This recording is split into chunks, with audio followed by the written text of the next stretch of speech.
Money, power, and politics. And Donald Trump spent some of the final day of his visit to the United Kingdom focused on trade, investment, and one of his favorite subjects, tariffs. We're taking in trillions of dollars from tariffs, and they've been so incredible for our country, so incredible. We're keeping our companies happy. We're keeping them solid and sane, and they're very, very thrilled at what's happened. They can't even believe it. And we've never seen investment like this. Without the tariffs, we would have just a fraction of that. For more, I want to bring in Henrietta Treyz, who's the co-founder and director of economic policy at Vita Partners, and Justin Wolfers, professor of economics and public policy at the University of Michigan. Thank you both for being here. Okay, I am not the business guru like Steph. However, I did almost have enough credits to be an economics minor.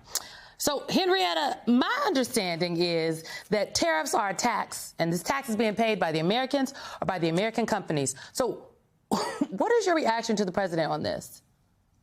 Well, there are a number of falsehoods there. There are not trillions of dollars coming in. There's about 150 billion so far. Over 10 years, you might get up to 4 trillion, depending on whether the Supreme Court lets them keep the tariffs on.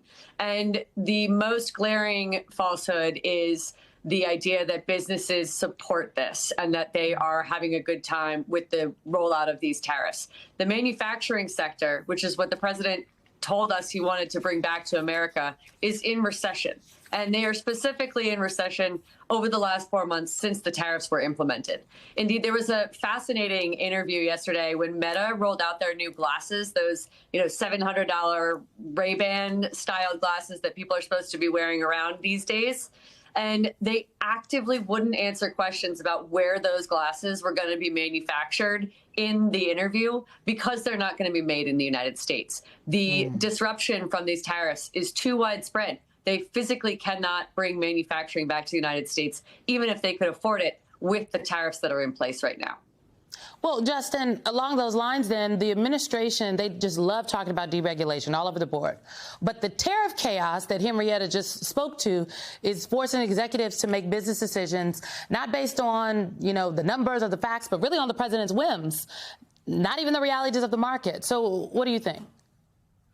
It's a wonderful question you asked there. I've been waiting for it, Simone.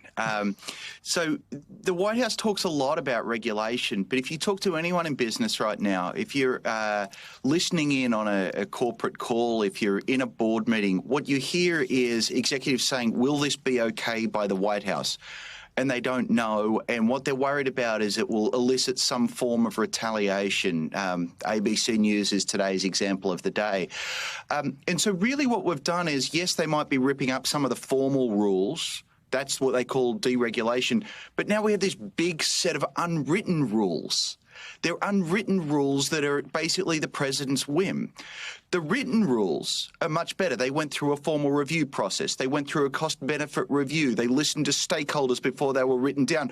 There may be too many regulations sometimes. What we have now is a much bigger book of unwritten rules which create immense uncertainty and which have very little to do with what's good for you, me, or the American economy, and a lot more to do with the president's moods. Yes, ABC is the example of the day on this deregulation today. Tomorrow it's something else. Henrietta, this really struck me in the Financial Times today. Agricultural Secretary Brooke Rollins told the Financial Times that tariffs could fund a bailout for U.S. farmers. This is a bailout that is necessary because the tariffs are hammering farmers' businesses. This would not be the first time in the first Trump administration the Congress and the Trump administration had to bail out the farmers. What's going on? Yeah, the first time around, they got 3 bailouts. This time, they've already done 1 partial bailout in the One Big Beautiful Bill. Amongst other things, they've included a sort of a safety net for farmers that they've been able to tap into. But one of the groups that's actually been really outspoken, far more than any of the major business titans, is the U.S. farmers. The American Soybean Association, for example, has gone directly to the White House. They have published public letters saying, hey, we are about to go bankrupt. And they are being very, very clear that they do not have time to wait because China has canceled all orders of soybeans going forward. There are no orders coming into the United States. Now, the best thing that could happen to them is that they don't permanently lose market share to Brazil and Argentina by actually having China, which buys 61% of the soy in the world, buy some of the ag that we have in Nebraska and Iowa and other states. But instead, we're talking about a bailout that comes from the very tariffs that are hurting them in the first place. The circular logic is astounding. And I think what's fascinating here is that the bond markets, the stock market, is counting on this tariff revenue to do one good thing, which is reduce the deficit. And here we're opening a very slippery slope where we're going to start spending it. And once you start spending it, especially via congressional authorization, you're going to find a lot of things that you want to spend money on. And then you're not going to be reducing the deficit at all. You're going to be shelling it out to all different industries. Again, the manufacturing sector, the agriculture sector, everybody's going to get in line. And the line will be long if this continues this far. Well, okay, so this is the tariffs. It is all connected to the Federal Reserve because they cut rates yesterday, Justin.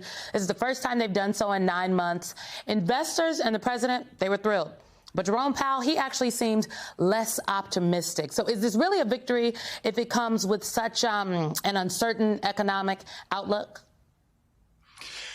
Look, the problem that Powell faces right now is a very difficult one, which is that the tariffs have caused a slowdown in the economic activity and rising unemployment. And we've got high and rising inflation. And that was the big news out of the Fed. They recognised both. They tell you to do different things. When you've got high inflation, you raise rates. When the economy is slowing, you lower rates. Look, I've got one simple secret trick which can actually solve both of these problems at once. No one's thought of this. Here it is. Get rid of the tariffs. That's what solves both of these problems. Monetary policy can't solve the problem that Trump has created. And so they're trying to mop up the mess. But the fundamental problem is the White House and the tariff program. So then, Henrietta, can the Federal Reserve even actually turn this around? And I just want to remind people at home, because I'm not an economist, what the Federal Reserve decides in Washington, D.C. can decide what the mortgage rate is for someone else across the country. Whether if you own a small business in Detroit, you can apply for a loan to expand. Grocery prices in Atlanta. That is what the Federal Reserve does. It affects us all. So can they even get their arms around this because of the tariffs? No, actually, right now, what we saw from something called the dot plot, where all the different members of the Federal Reserve Board put out their projections for where we should go next, the variance of opinion between the folks that are making these decisions is wider than it's been in generations. It is incredible how unpredictable what we're about to face is looking like. So while we might have gotten a 25 basis point cut yesterday, it is not good news. It's because they're fearful about the employment rate and the fact that we are not creating jobs in the United States anymore. And as Justin pointed out, we simultaneously have inflation. So there's no guarantee that we can cut rates materially for years to come. We're talking about, a couple of points per the projections of 25 bips per time, all the way out to 2028. So it's not a clear-cut path. And Jerome Powell, I think, did an excellent job of showing a united front, with the exception of recently appointed Stephen Moran into the Federal Reserve. Everybody else disagreed to try to take back a little bit of the authority and independence that the Federal Reserve has historically had, but that obviously President Trump is trying to threaten with his fiscal dominance strategy. And it's something that's, I think, creating a path where at least we have faith in the Fed and what they're going to be announcing at their next October meeting. But there's no guarantee that we're going to get another cut, that it would be even bigger the next time, or that it would be anything substantive enough to really move the needle on the mortgage market.